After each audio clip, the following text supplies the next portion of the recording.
Hi friends, എല്ലാ ഫ്രണ്ട്സിനും പുതിയൊരു വീഡിയോയിലേക്ക് സ്വാഗതം. ഫ്രണ്ട്സ്, ഇന്നത്തെ വീഡിയോ ഞാൻ നിങ്ങളുമായി ഷെയർ ചെയ്യാൻ പോകുന്നത് പൂച്ചകളുടെ വാക്സിനേഷനെ പറ്റിയാണ്. എന്തെല്ലാം വാക്സിൻ പൂച്ചകൾക്ക് എടുക്കണം, ഇയർലി എന്തൊക്കെ എടുക്കണം, ഫസ്റ്റ് ഇയർ എന്തൊക്കെ എടുക്കണം.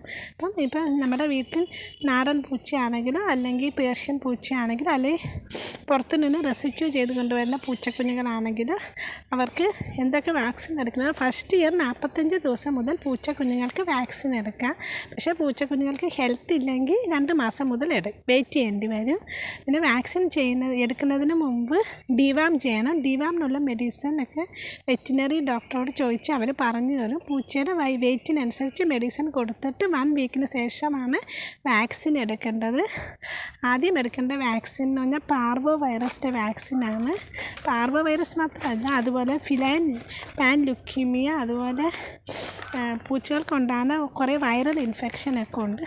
അതുപോലെയുള്ള അസുഖം വരാതിരിക്കാനുള്ള വാക്സിൻ എടുക്കണം. അത് ആദ്യം 1 ഡോസ് എടുത്തിട്ട് പിന്നെ 3 മാസത്തിന് ശേഷം നെക്സ്റ്റ് ഡോസ് എടുക്കണം.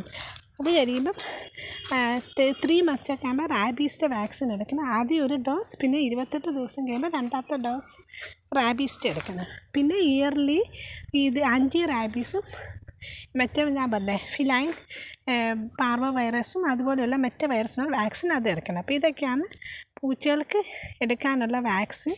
അപ്പോൾ ഇയർലി ആൻറ്റി റാബീസിൻ്റെ അതുപോലെ മറ്റു അസുഖങ്ങളൊക്കെ വരാതിരിക്കാനുള്ള ഒരു വാക്സിനുണ്ട്, കോംബോ വാക്സിനുണ്ട്. 900 രൂപയാണ്. എല്ലാ ഇയറിലും എടുക്കണം. ഫസ്റ്റ് ഇയർ 2 times വാക്സിൻ എടുക്കണം. അത് റാബീസിൻ്റെ ആണെങ്കിലും മറ്റേ ഫിലൈൻ പാൻ ലുക്കീമിയയുടെ വൈറസ് വാക്സിൻ ആണെങ്കിലും 2 ഫസ്റ്റ് ഡോസും പിന്നെ ഒരു ബൂസ്റ്ററും അങ്ങനെയായിട്ട് 2 പ്രാവശ്യം എടുക്കണം. അത് കഴിയുമ്പോൾ ഇയർലി ഒരു കോംബോ വാക്സിനുണ്ട്, അതും എടുക്കണം.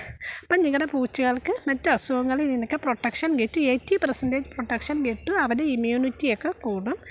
അപ്പോൾ ഈ വാക്സിൻ നിങ്ങളുടെ പൂച്ചയ്ക്ക് എടുത്തിട്ടുണ്ടോ എന്ന് എനിക്ക് കമൻറ്റിൽ അറിയിക്കണം. അപ്പോൾ ഇന്നത്തെ വീഡിയോ ഇത്രയേ ഉള്ളൂ. Okay friends, thank you for watching.